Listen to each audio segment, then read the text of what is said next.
안녕하세요. 두아들 아빠입니다. 몇 주 전 영상에서 제가 손으로 대충 그린 차트를 보여드리면서 코인이나 증시의 방향성에 대해 얘기를 드렸는데요. 연말까지 한두 번의 상승 기회를 줄 것 같다고 했었고, 그중 한 번이 이더리움 머지 기간이었다고 보는데요. 오늘은 다른 또 한 번의 소폭 상승 가능성에 대해 말씀을 드리고, 그 이후에 왜 하락을 예상했었는지 그 근거도 또 한 번 다시 말씀드리겠습니다. 아직 과거 전망은 유효하다는 뜻입니다.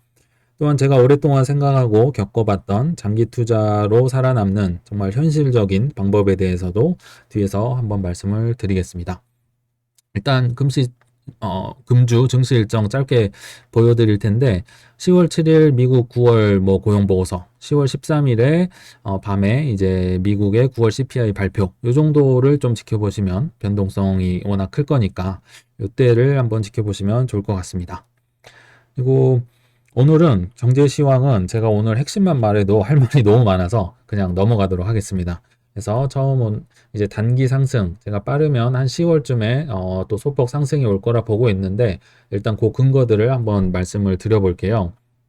첫 번째 이유로는 제가 뼈를 때리는 유엔의 금리 인상 자제문이라고 얘기를 드렸는데, 해도 너무한 거를, 패드가 너무 급하게 올린 거를 이제 뭐 전 나라가 유엔까지도 알게 된 거죠. 유엔이 어떤 데냐면 전쟁 방지와 세계 평화를 위한 곳인데요.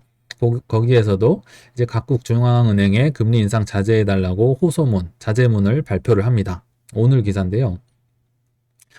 어, 왜 뼈를 때리냐고 했냐면 다소 과격하게 얘기를 했는데, 중앙은행들이 경기 침체를 일으키지 않고 금리를 인상해 물가를 낮출 수 있다는 믿음은 경솔한 도박이다. 좀 과도하게 얘기를 한 것 같잖아요. 도박하지 말라고. 왜냐, 지금 제가 이건 표는 뒤에서도 한번 보여드릴 텐데, 이건 진짜 완전 죽으라고 금리 올리는 거 아니냐. 금리를 뭐 다 올릴 수는 있어요. 올릴 수는 있는데 이런 식으로는 올리지 않았다. 자이언트 스텝 0.75%를 3번 연장 올리고 앞으로도 계속 올릴 거다. 내년에도 금리 인하는 없을 거다. 이렇게 겁을 주고 있으니 지금 뭐 개발도상국은 물론이고 뭐 한국, 영국, 뭐 선진국들도 지금 다 박살이 나고 있잖아요. 환율 다 완전 깨지고 떨어지고, 지금 한국도 뭐 대기업들 뭐 베이비 스텝만 해도 대기업들마저도 이자를 못 낸다. 뭐 중소기업은 오죽하겠냐 이런 기사들도 뜨고 있거든요. 그러니까 누가 보더라도 지금 너무 심하게 올리고 있고, 그래서 우리 편인 유엔이 등장해서 페드의 이 엄청난 금리 인상 기조에 약간은 제동을 거는 우리 편이 생겼다고 보시면 될 것 같습니다.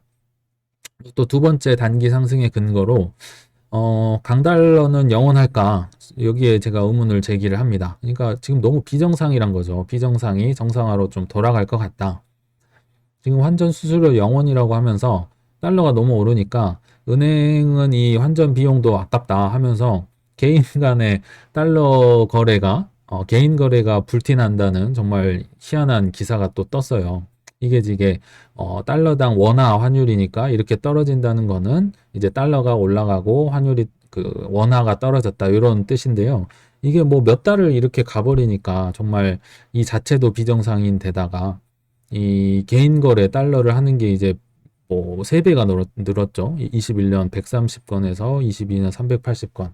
그러니까 이게 얼마나 갈 거냐. 적어도 쉬어가는 타이밍은 있을 거다. 저는 이렇게 생각이 되고요. 그걸 이제 차트로 더 정리를 했는데요. 저스틴 베넷이라고 제가 자주 보는 트레이더가 정리를 해줬습니다. 그래서 제가 이렇게 얘기를 지어봤는데, 영원할 것 같은 강달러도 최소한 쉬어갈 거다. 뭐 더 오를 수는 있어요. 근데 쉬어갈 거다. 왜냐? 이분도 DXY, 그러니까 달러 인덱스 차트가 매크로 불리시하게 본다. 그러니까 더 올라갈 거라고 난 보는 사람인데도 불구하고 10월 달에는 불리시하다. 그러니까 더 치고 올라간다고 보는데 나는 그렇게 보지 않는다. 아무 이유가 없다. 그러니까 적어도 10월에는 이 트렌드 맞고 떨어질 거다 보는 거죠. 그러니까 달러가 떨어지면, 인덱스가 떨어지면 이제 증시나 비트코인은 상승을 하죠. 항상 반비례 했으니까. 특히 비트코인은 완벽하게 지금 반비례 하고 있거든요. 그래서 이렇게 매크로 거시적으로 US 달러가 더 오를 거라 보는 사람도 10월은 쉬어갈 거다 보는데, 저도 이분 말이 뭐 다 맞진 않겠죠. 근데 일리가 있으니까 이걸 가져왔고 제가 맞다고 생각을 해서 일단 소개를 해드리는 겁니다. 일단은 킹달러, 강달러가 가장 큰 단기 상승의 이유라고 저는 보고 있어요. 그리고 거기에 다 이제 연관된 것들인데 중국 등 각국도 이제 환율 방어를 위해 총동원령을 또 내리고 있어요. 뭐 중국만 이런 게 아니고 지금 파운드도 떨어졌고 원화, 엔화 뭐 다 난리잖아요.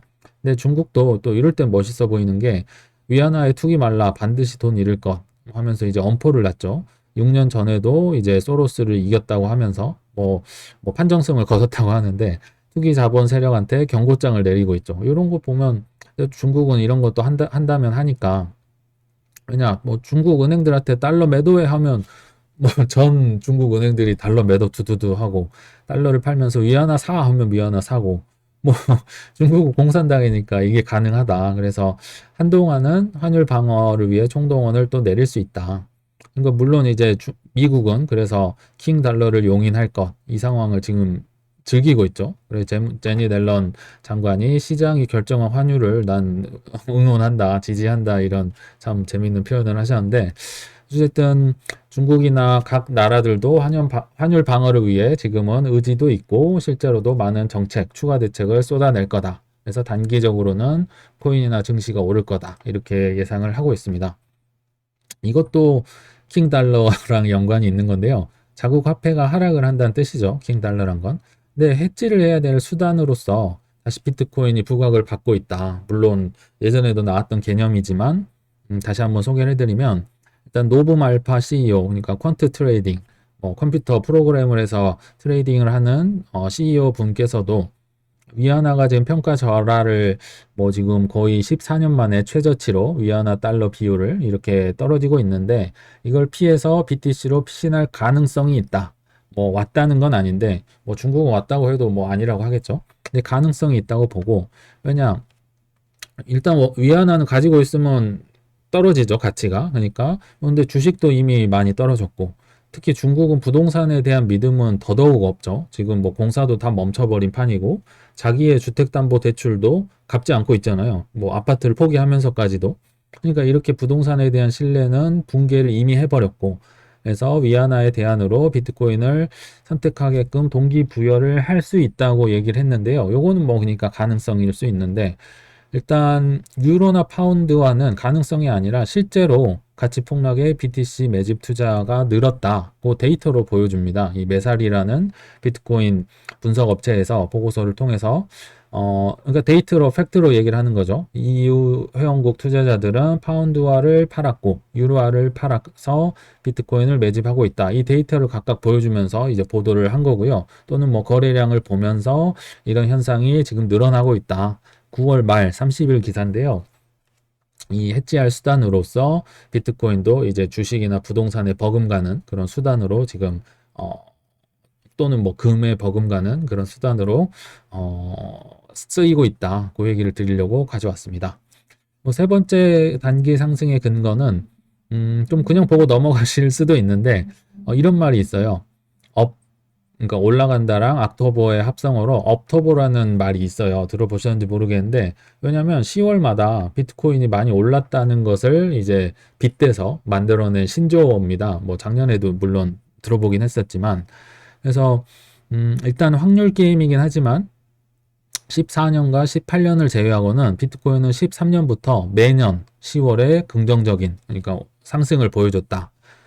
심지어 지난 12년 전체를 통틀어 봐도 그 중에 8년은 10월에 플러스가 됐었다. 그러니까 12 중에 8이니까 66% 확률인 거죠. 게다가 평균 시세 상승률은 30%에 육박한다. 물론 이제 초반에 너무 상승이 큰 게 반영이 돼서 이러긴 하겠지만 어찌됐든 확률상 오를 확률이 높다 보거든요. 근데 저도 이런 걸 사실 잘 안 믿는데 사실 9월에도 이런 말이 있었어요. 9월에 뭐 다 쉬어가는 장이다, 뭐 폭락장이다, 역사적으로 그랬고 다 그랬는데 그런 게 어딨어. 저도 이 얘기를 했었는데 실제로 거기에 비슷하게 흐름이 흘러가더라고요. 그래서 역시 통계는 무시할 수가 없구나. 그리고 거의 한 70% 확률이었다면 이것도 가능성이 있다. 그래서 이런 뭐 그냥 참고만 하시라는 차원에서 일단 소개를 해드립니다. 그럼 이제 단기 상승의 근거는 말씀을 드렸고 그 이후에 이제 경기 침체 훅 떨어져서 내년 상반기까지는 훅 떨어진다 이렇게 제가 예전에 차트를 그렸던 것 같은데 그 근거들을 또 여러 개 가져왔어요. 물론 근거는 그때그때 변할 수는 있는데 일단 장기 트렌드 상황은 변하지 않은 거니까 제가 그런 여러 근거들을 다시 좀 정리를 해보면 일단은 뭐가 언제 튀어나올지 모른다. 이게 정말 너무 무섭습니다. 아직 근본적인 해결책이 안 나왔잖아요. 뭐 인플레가 잡히거나 원자재가 떨어지거나 뭐 디프레이션을 뭐 타개할 뭐 금리 인하책이 나온다든지 이런 게 아니잖아요. 이게 가장 큰 문제다. 그래서 어제 오늘 지금 가장 큰 이슈가 크레딧 스위스라는 스위스의 투자은행에서 이제 제2의 리먼 브라더스 사태를 끌고 올 수도 있다고 하면서 이제 부도 위험은 치솟고 이 프리미엄이 올라가고 또 주가는 10% 넘게 떨어졌다. 근데 여기가 스위스의 뭐 최고 투자은행이면서 유럽 최대 이 투자은행이에요. 어마어마하게 큰 기업인데 문제는 이 주가가 지금 어마어마하게 계속 떨어지고 있죠. 근데 떨어진 게 왜 떨어졌냐면 이게 문제가 있긴 있는 것 같아요. 크레딧 스위스 CS라고 하는 대표님이 재무 개선을 위해 투자자랑 대화를 시도를 하고 또 이 CS 직원들한테도 이메일이나 메모를 보내면서 우리는 괜찮다. 우리는 견딜 수 있다. 뭐 이런 메모를 보낸 거죠. 근데 그 자체를 가지고 이 FT, 파이낸셜 타임스에서는 이 자체가 너무 위험한 거 아니냐. 지금 문제가 심각하게 있다는 거에 대한 반증이 아니냐 하면서 정말 어마어마하게 지금 떨어지고 있습니다. 그래서 어 이제 많이 떨어지니까 우리 트론 창시자인 저스틴 썬께서는 나 이 주식 사는데 너무 관심이 많다. 뭐 주식이든 자산이든 사는데 관심이 많다. 그래서 요걸 가지고 웹3를 발달시키고 싶다. 뭐 이런 이제 깨알 같은 또 트윗을 날렸어요. 그래서 어찌됐든 이런 기업들이 언제 튀어나올지 모른다. 우리가 크레딧 스위스에 대해 무슨 관심이 있었겠어요. 그 전에 뭐 리만 브라더스, 뭐 베어스턴스 관심 없잖아요. 근데 이렇게 터질 때 이제 우리가 아는 거죠. 그래서 이런 기업들이 지금 너무 많다. 두 번째로 뭐 은행 뭐 부시라 뭐 아까 CS 말고도 지금 BNP 파리바라고 프랑스 최대 은행이거든요. 여기도 자체적으로 너무 지금 자금이 말라가지고 부실 위험이 있으니까 자본금 357억을 누가 시키지도 않았는데 수혈해서 가져옵니다. 왜냐? BIS 비율이 너무 악화됐어요. 뭐 갑자기 예를 심하게 말하면 뱅크런이 왔을 때 줘야 되잖아요. 근데 뭐 갑자기 몰리면 이제 못 주고 그냥 파산하고 끝나버리는 거죠. 그래서 이런 지금 자금줄이 마르니까 BNP 파리바라는 다 처음 들어보셨을 수도 있는데 프랑스 최대 큰 은행도 지금 위험하다.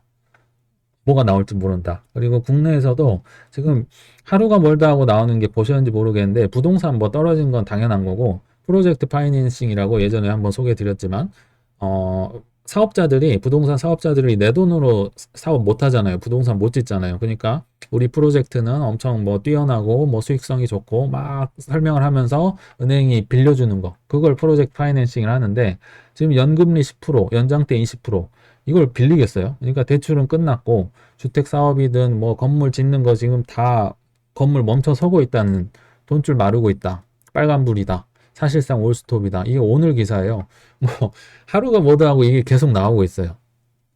그리고 뭐 전쟁 아직도 끝나지도 않았죠. 러시아 전쟁은. 근데 중국은 또 언제 뭐 시작할지도 모르고 북한은 미사일을 계속 쏴대고 있고 지금 뭐 엄청 쏘고 있죠.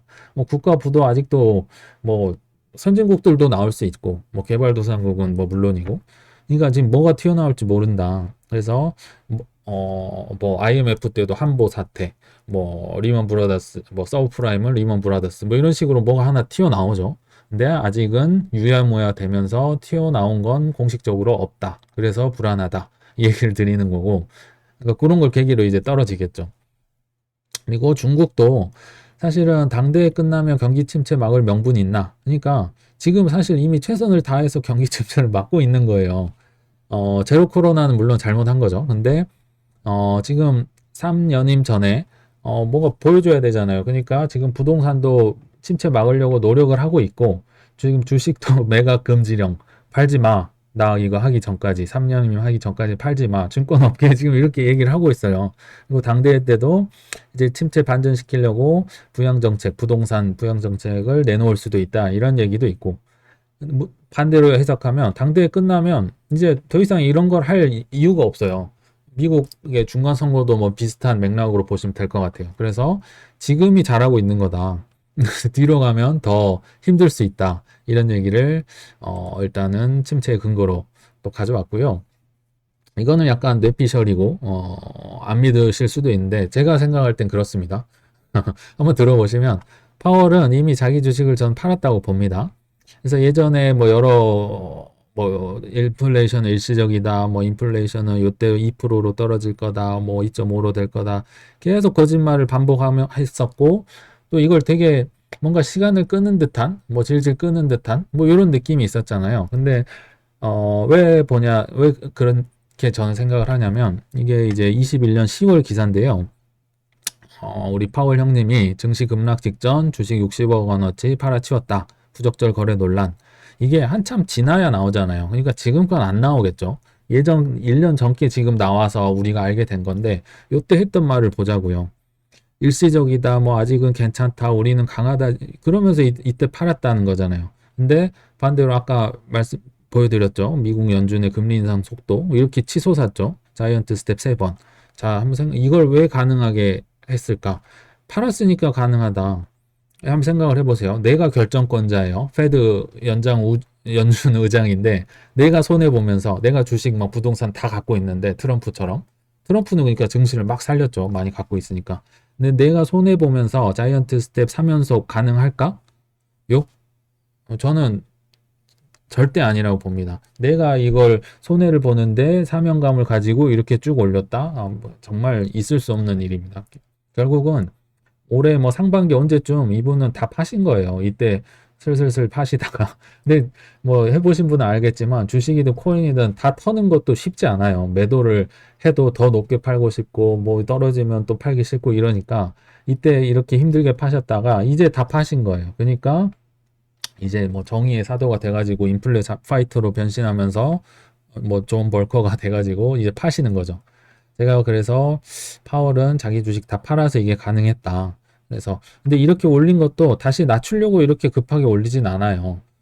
정말 강한 의도를 가지고 이렇게 했다고 봅니다. 그래서 한동안 이 기조가 꺾이기가 쉽지 않다. 바로 내리려고 이렇게 올린 건 아니다. 저는 이렇게 생각을 합니다. 그래서 이제 뭐 단기 상승 그리고 후에 뭐 떨어지는 근거들을 살펴봤고요. 장기 투자로 살아남는 현실적인 방법을 말씀드려야 되잖아요. 오를 때 장기 투자 쉽죠. 그거 어려운 게 아닌데 문제는 이렇게 경기 침체고 위기 때 살아남아야 되잖아요. 그 비법은 단기 투자나 리밸런싱에 있다고 저는 생각을 합니다. 역설적으로. 왜냐? 살아남아야 되니까. 뭐 생활비든 뭐 빚이 있으면 이자를 내든 뭐 아니면 하다못해 뭐 저점 매집을 할 현금이 있어야 되잖아요. 현금이. 내가 살아남아야 장기 투자를 하지. 내가 죽어버리고 다 팔고 뭐 떠나버리면 그게 장기 투자가 아니죠. 그래서 저는 이런 답을 생각을 해봤고요. 그러니까 리밸런싱은 아시다시피 자산의 효율적인 배분을 얘기합니다. 예를 들면 부동산을 줄이고 뭐 예금을 늘리거나 주식을 줄이고 뭐 코인을 늘리거나 뭐 이런 식으로 배분하는 걸 의미하는데요. 그래서 얘기를 드리면 현금화를 하는 게 이제 필수적으로 필요하다. 왜냐, 내가 죽으면 안 되니까, 살아남아야 되니까, 뭐 갑자기 돈이 크게 필요할 수도 있는 거고. 그래서 적당히 올랐을 때 대충 팔기를 제가 계속 얘기를 했던 건 그 이유였고요. 특히나 이제 공포에서 매수를 했을 때 주로 가능하겠죠. 물론 어려운 얘기지만 예전에는 제가 한 30% 정도, 그러니까 다른 코인은 멀쩡한데 가만히 있는데 내 것만 30% 올랐다. 그 이후로 뭐 파는 건 나쁘지 않다 이렇게 얘기를 드렸는데 지금 상황이 더 안 좋아졌죠. 그래서 그 기준을 더 낮출 수도 있는 거고 그거는 이제 개인이 판단하셔야겠지만 그래서 여러 방법이 있어요. 이더리움을 갖고 있으면 에어드랍을 받았었죠. 이더리움 W도 있었고 F도 있었고 근데 제 생각은 받자마자 하여튼 바로 파는 게 좋다고 봤습니다. 그래서 저는 뭐 이더리움이 없어서 받은 게 없지만 뭐 지인분이나 이런 분들 걸 이제 팔아라 뭐 언지를 하든지 실제로 뭐 팔아주든지 옮겨가지고 이렇게 했었는데 그 이유가 지금 이 경기 침체 때 엄청난 신규 프로젝트가 나와서도 성공하기가 힘든데 하물며 이게 주류도 아니잖아요. 이더리움 그냥 채굴하고 싶어서 남은 분들의 모임 이더리움 W가 있고 이더리움 F가 있죠. 둘 다 그런 분들입니다. 근데 그러니까 쉽게 말하면 뭐 보바든 룩스레어든 다 뭐 희망과 꿈을 가지고 프로젝트를 했는데 그게 성공을 할 수도 있어요. 근데 가격엔 반영이 안 된다고요, 지금은. 그래서 그런 신규 프로젝트들에 대해서는 갈수록 떨어질 가능성이 높다. 그래서 이게 보이시긴지 모르겠는데 예전에 한 뭐 3, 40불, 3, 40불 정도 하다가 4달러까지 떨어졌어요. 그러니까 아이고 망했네. 저는 속으로 생각하다가 한 13달러까지 오르더라고요. 그래서 야, 이 정도면 꽤 올랐네. 팔아야 된다고 이제 주위에도 얘기를 하고 실제로도 현금화를 많이 하라고 얘기를 드렸던 것 같은데, 물론 뭐 본인이 판단하겠죠. 근데 저는 좋은 기회였다고 보고, 또 이럴 수도 있어요. 나 이거 안 가지고 있다. 그러면, 음, 그 와중에도, 지금 3개월, 오늘 기준으로, 3개월 기준으로 과거에, 상승률이 상위 코인들이 있어요. 칠리즈는 뭐 많이 없으시겠지만, 이더리움 클래식, 폴리곤, 뭐 리플 이런 건 다 갖고 계시잖아요. 근데, 물론, 알아요, 우리도. 25년 가면 뭐 리플 10,000원 가고, 이더리움 클래식 뭐 20만 원 가고 그럴 수 있어요. 근데 당장 내가 아까 말씀드린 살아남아야 된다고 뭐 이자를 내야 되거나 뭐 큰 돈이 아프거나 뭐 생활비가 없거나 뭐 이러면 지금 이게 플러스면 파는 것도 나쁘지 않다.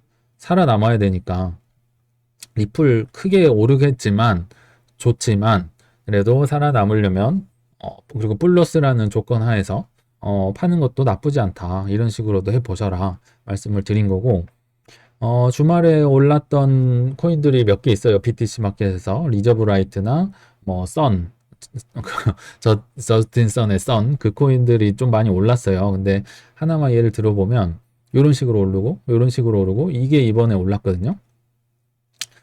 이거를 갖고 있어야 이럴 때 팔 수 있잖아요. 뭐 예상을 했다고 치더라도. 근데 이런 게 이건 좀 난이도가 있고 좀 변수가 많아서 비추긴 하지만 소개만 해드리면 지금 이런 상황에서 그러니까 경기 침체 상황에서 이렇게 크게 뚫고 올라가기가 쉽지가 않잖아요. 그러니까 이렇게 한 이틀 정도 크게 상승을 하면 이제 뭐 선물이나 뭐 비트코인 그 숏을 칠 수 있는 그런 곳에 가서 정말 뭐 소액 뭐 10,000원, 20,000원이라도 숏을 치면 대부분 하락을 합니다. 뭐 저배, 소액 저배면은 뭐 청산 당해도 되는 조건 하에서 왜냐하면 이걸 계속 이렇게 이어갈 동력이 없어요. 지금 리플마저도 꼬꾸라지는데 그래서 그런 걸 보면 대충 이 정도 근처에서 팔면 생각보다 그래도 뭐 치킨 값이 나온다 이런 얘기 드리는데 이거는 근데 비추입니다. 왜냐하면 청산 당할 수가 있기 때문에 그래서 이런 코인으로는 이런 방법들이 있고 코인으로만 리밸런싱 하는 게 아니죠. 그래서 예전에도 한번 소개를 해드렸는데 다시 한번 구체적으로 말씀을 드릴게요. 일단은 뭐 로버트 기요사키도 그렇고 뭐 너나이도 그렇고 대부분의 부자들이 활용했던 방법이 부동산을 통해 현금화를 하고 투자금을 마련한 케이스가 너무 많습니다. 그래서 부동산은 정말 강조해도 지나치지 계속 강조해도 지나치지 않은데 이제 뭐 연세가 있으시거나 아니면 대출로 샀거나 아니면 뭐 급여를 많이 모아서 사신 분들 자가가 있다면 그거를 이제 전세로 바꾸면서 그 차익이 있겠죠. 그걸로 이제 투자를 하실 수도 있다. 또는 이제 전세에 사시는 분들은 월세로 전환을 하면 그 보증금에 대한 차익이 생기겠죠.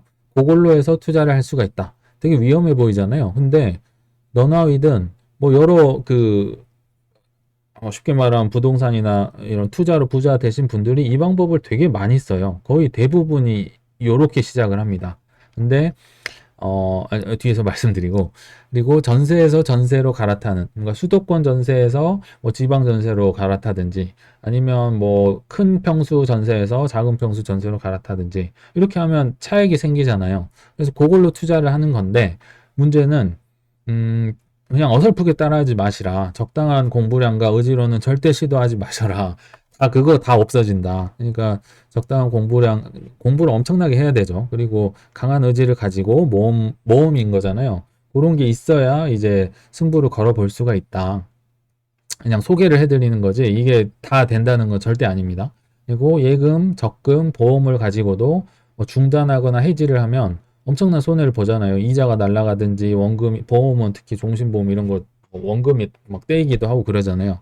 그럼에도 불구하고 지금 이렇게 저점인 상황에서 뭐 생활비를 번다든지 아니면 투자금을 확보를 해서 저점 매수를 한다. 뭐 모험이 될 수도 있겠죠. 근데 내가 정말 확신이 있는 저평가 자산을 투자를 한다면 이것도 방법이 될 수 있다. 그리고 세 번째로 뭐 주식을 팔거나 뭐 자동차, 귀금속, 고급 장난감, 뭐 하다못해 애들 장난감이라 판다든지 이렇게 좀 필요 없는 걸 다이어트 하면서 파신다면 그것도 현금화할 수 있는 방법이 될 수 있다. 그리고 이거는 뭐 당연한 얘기지만 투잡이나 아르바이트나 그러니까 쉽게 말하면 돈 버는 거죠. 노동수단, 투잡, 아르바이트, 정책수단, 무자본 창업도 요새 유튜브에 검색하면 많이 뜨거든요. 그래서 이런 것도 한번 알아보시고, 요거 정책수당도 얕보시면 안 되는 게, 뭐 실업급여 수당, 뭐 육아휴직 수당, 뭐 여러 수당 있잖아요. 저금리, 뭐 신혼부부 이런 걸 받을 수 있으면 받으셔라. 자격이 있으면. 이거는 거의 뭐 자격만 있으면 그냥 아무것도 안 하고 받을 수가 있는 거잖아요. 요거 무시하지 말고 이런 것도 받을 수 있으면 꼭 챙겨서 받으셔라. 그리고 절약, 뭐 경제 공부 당연히 필수니까. 이렇게까지 확보를 했는데 절약 안 하고 펑펑 쓰고 말도 안 되는 거죠. 그래서 5번은 그냥 입이 아프지만 말씀을 드렸다. 단 적당한 공부량과 의지로는 이런 거 하지 마셔라.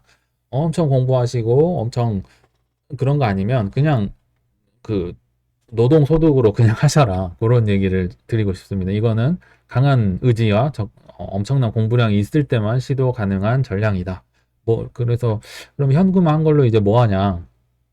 침체 대비 예비비로도 놔둬야겠죠. 뭐 큰 병 든다든지 큰 돈 든다든지 뭐 생활비 쓴다든지 이런 것도 있어야겠지만 저평가 자산을 꾸준히 매수를 당연히 해야 되는데 요새는 비트코인의 변동성보다 주식이나 부동산 변동성이 더 큰 것 같기도 해요. 왜냐하면 비트코인은 이미 진작 왔었고 뭐 루나 사태나 여러 사태들로 인해서 그래서 비트코인만 살 게 아니죠. 그래서 제가 뭐 부동산이나 주식방이나 코인방 여러 개 단톡방 들어가 있는데 거기에서 들리는 곡소리는 괜찮은 겁니다. 왜냐? 내가 잘 모르지만 예를 들어 이런 거죠. 오늘 네이버가 뭐 한 9% 가까이 폭락을 했어요. 근데 코스피랑 코스닥은 심지어 2, 3% 크게 다 올랐어요. 근데 얘만 떨어졌다. 근데 네이버를 저는 좋게 봅니다. 뭐 일단은 제조업이 아니라서 더 좋고 제조업은 좀 한계가 있다고 보거든요. 근데 네이버나 카카오는 플랫폼이잖아요. 뭐 구글처럼. 그러니까 놀고 있어도 자기가 알아서 돈을 버는 그런 사업 중에 하나라서 이게 망할 거라고 저는 보진 않고 상승도 보고 있어서 제가 산 건 아니고 와이프한테 이제 애들 용돈으로 한 3주씩 사세요 해가지고 17만 5,500원에 3주씩 샀다고 하는데 뭐 내일 더 떨어지면 더 살 수도 있는 거죠. 뭐 테슬라 뭐 이게 그러니까 뭐 어디 그 뭐 투자 뭐 인수합병 한다고 해서 뭐 떨어진 걸로 알고 있는데 이유도 뭐 석연치 않고 그러니까 외국인들이 쉽게 말하면 엄청 판 거예요. 뭐 환율 때문에 판 것도 있겠지만 저는 나쁘지 않다 보고 있고요. 테슬라도 뭐 이 기업이 망할이라고 저도 보고 있지도 않고 이게 떨어진 이유가 8%나 떨어졌는데 뭐 나스닥 다 오를 때 떨어진 거라 더 그런 거죠. 근데 뭐 인도 생산 물량이나 이런 건 받쳐줬는데 뭐 물류랑 이런 데가 문제가 있어서 이제 인도에 많이 쉽게 말하면 테슬라 차가 예상한 것보다 공급이 덜 됐다 이런 이유로 떨어졌더라고요. 그래서 이런 거는 이것도 저점 매수할 때 좋겠다. 이런 거는 현금이 있다면 조금씩 사는 것도 좋겠죠. 그래서 이 현금화한 걸로 물론 침체 대비도 하겠지만 결국은 오를 거에 투자를 해야 되니까 저평가 자산에 비트코인을 제외하고라도 이런 데 많이 투자를 하셔라. 그런 차원에서 소개를 한 거고요. 그래서 결론은 이 얘기 드리려고 계속 힘들게 얘기를 한 거예요. 장기 투자도 숨 쉬고 있어야 가능하다. 우리가 살아 있어야 뭐 장기 투자를 하는 거죠. 그래서 숨 쉴 틈은 만들자.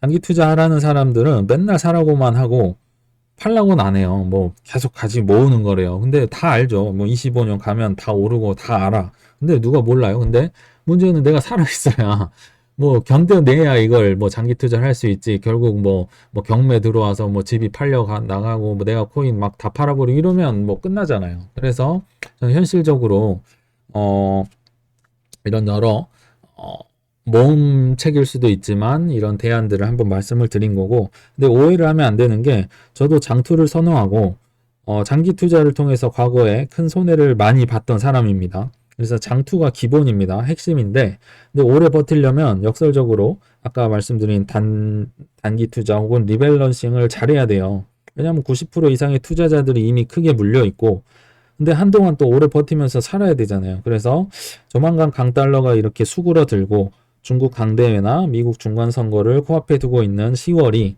살짝 반등할 수 있는 기간이 아닐까 싶어서 여러 가지를 말씀을 드렸습니다. 다들 리밸런싱이나 자산 배분 잘 하셔서 다들 이 보릿고개를 잘 넘어가셨으면 좋겠습니다. 네, 시청 감사합니다.